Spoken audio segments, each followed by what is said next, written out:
What's going on, good guys? Chris Newton here, Chris Newton Real Estate, chrisnewtonrealestate.com. I wanted to let y'all know real fast.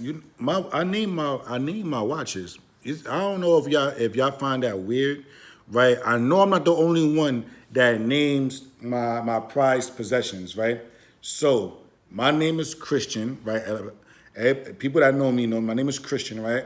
But a lot of people call me Chris, so that's why it's Chris Newton. It's easy to find me. Whatever.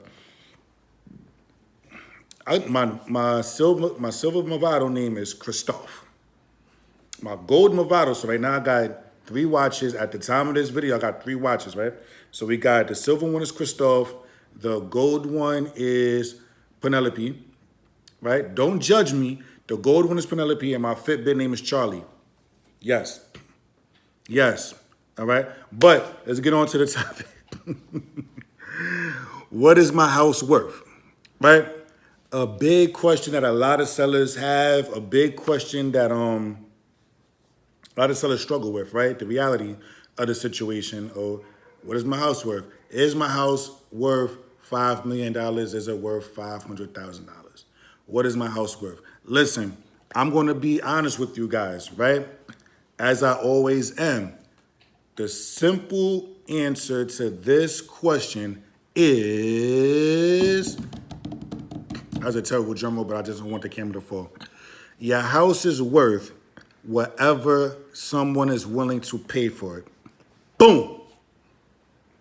Mic drop. Hold on. They're not paying me for the thing, so let me take this off. Mic drop. Whoop. Bang. Yup. Your house is worth what someone is willing to pay for it. That's the truth of the matter. That's the reality of the situation.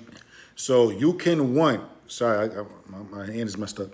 My Christoph is bugging out right now.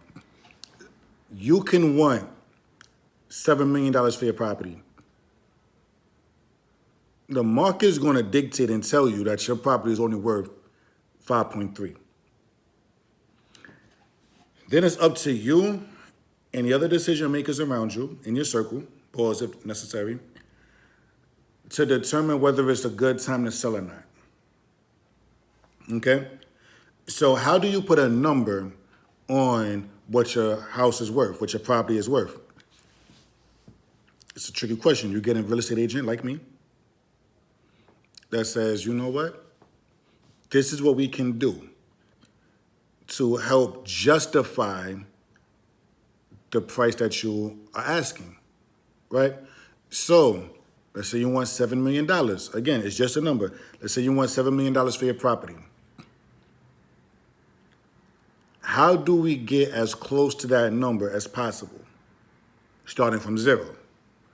So your land is worth, right? The land, the dirt, is worth a certain amount of money, right? The reason why we say the dirt is worth a certain amount of money is because the square footage of the lot is worth something, and the neighborhood, right? So I'm in New York. So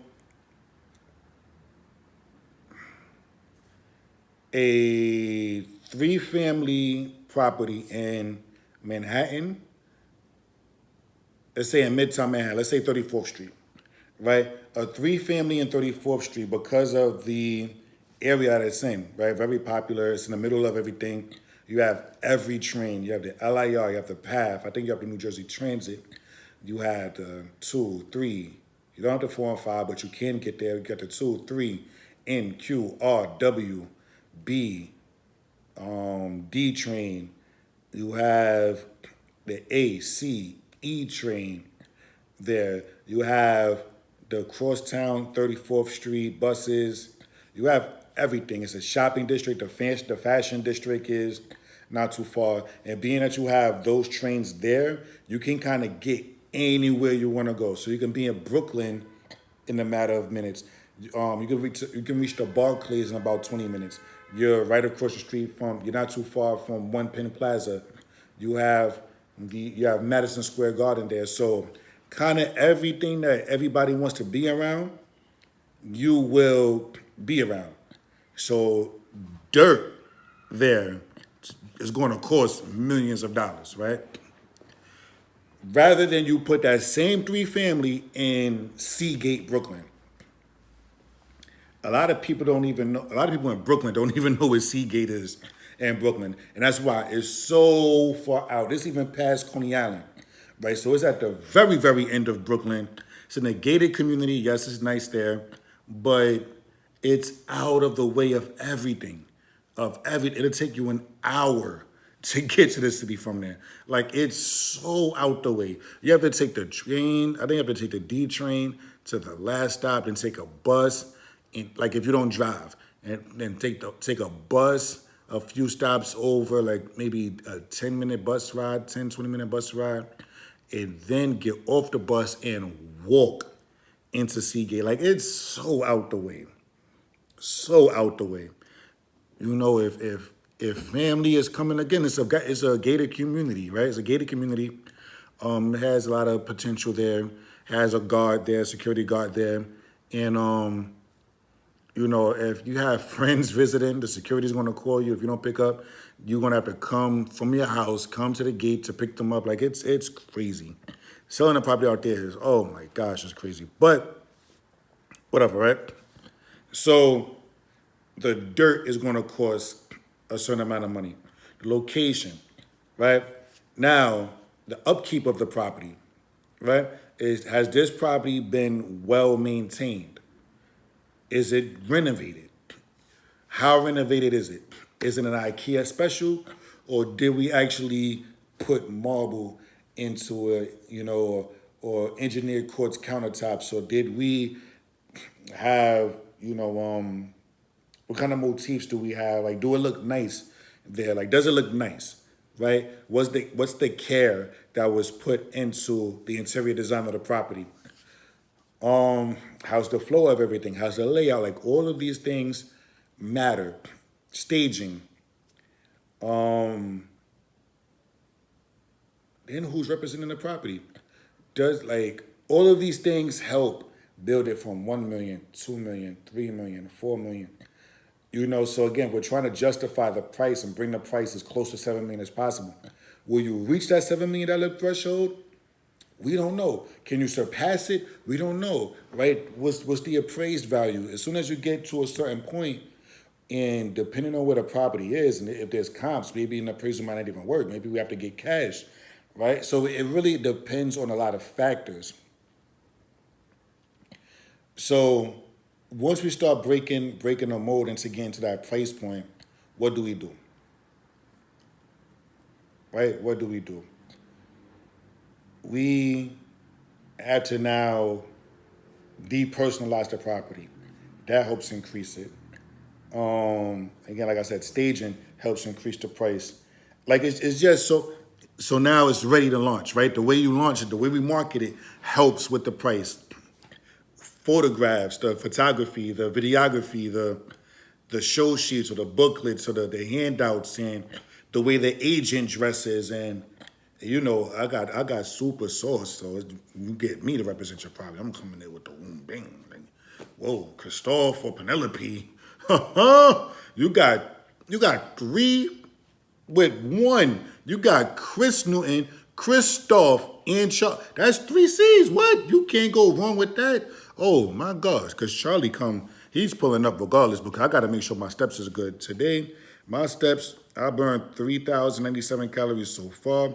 And I took 14,856 steps today so far. And it is only 8, no, it's not even 8. Yeah, it's 8:22, time of this video. Yeah, I got crazy. Then I still got to go home. But, you know, all of this matters, right? All of this matters. The presentation of the property, and we're trying to justify the price. Now, if we get 3 offers from 3 separate people that don't know each other from a hole in the wall, and those 3 offers average about 6.2, their property is worth about 6.2. I'm sorry. It's what the market is saying. The market is saying it's 6.2. So maybe you got 6.3 here, maybe you got 6 million here, and then you got 6.25 here, and then you average it out, and it's around 6.2. All right, so your property is about 6.2, right? So now we have to make a decision. We've done all of this. We've had tons of showings. We've maybe had 100 people see the property, and we've gotten 3 offers, which is great, right?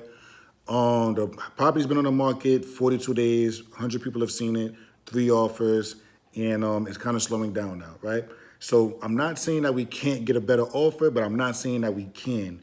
And what we don't want to do is kind of lose out on what we have here. So let's look at these 3 offers. Now we do the process of elimination, right? We have these 3 offers. We do the process of elimination. This is good for this. Does this work for your time, your time schedule? Does this work for this? Boom, boom, boom, boom, boom. It's going to take 4 months to close. Do you really want to be in for 4 months? It's $6 million with 4 months to close. This one is, 6.25, close in 2 weeks. Oh, I just finished my calories for the day. This, 6.25, but it closes in 2 months. But this $6.3 million offer is all finance, and it's going to take 6 months to close. So this is the highest one. It's going to take the longest to close. The lowest one is going to take the second longest to close. That's also finance, but it's contingent upon boom, boom, boom, boom, boom. And the other one is cash, and it's going to take 2 months to close for whatever reason. All right, so we're $50,000 off. Can we get them up? No, this is the best and final. Okay, great. Boom, let's go with this one. Right? Or maybe you do have the time. Maybe you need to stay there for another 4 months or another 6 months. So you take the $6.3 million offer. Like, it just depends. But the moral of the story is you may not get that $7 million. You may actually want to hold out and say, I'm not going to take these 3 offers. And now nothing happens. You've been on the market for about 6-7 months, and now the next offer that you get is 5.9. Because the longer you stay on the market, the more it's going to drop, because now people are, why didn't it sell? Now the other 3 offers that you have, they went and bought something else. They went and said, you know what, I actually like this house that's comparable to that one, The seller was actually more reasonable. So that's how we really figure out what your house is worth. Your house is worth whatever someone's willing to pay for it, right? And that's really it. Comps do play a big part, but it's not the end-all, be-all. Because if it was, you wouldn't be able to break records, right? It's not that my neighbor sold for $3 million and my house is better than theirs, so I'm going to sell it for $8 million. Well, it doesn't work like that, It doesn't work like that. So that's how we really determine what your property is worth, right? If you guys want to go into the numbers, we can talk about comps in another video, right? We can talk about how to numerically kind of figure it out, but this is kind of really what it is. So I would say, if I burst your bubble, I apologize. Don't get mad at me. I'm just a messenger. But this is what it is. Chris Newton Real Estate, chrisnewtonrealestate.com. Talk to you guys soon. Like, comment, subscribe, tell a friend, tell a friend, tell a friend, tell a friend, tell a friend. Later.